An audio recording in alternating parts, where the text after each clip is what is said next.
çetin dünyada.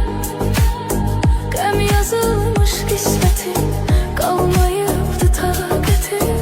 Sevməyiydi niyyətim, şahid olmaz qəlbimə Allahımdan başqa bir kəs.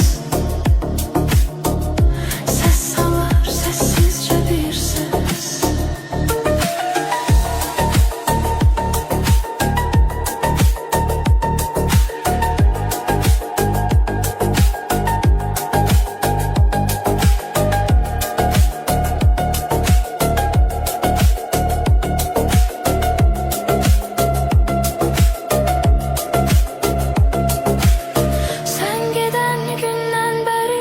Vəsfedir sözlər səni, ruhum ardıncan gələr, kölgə tək Sənsizlik, sənsizlik çox çətindir.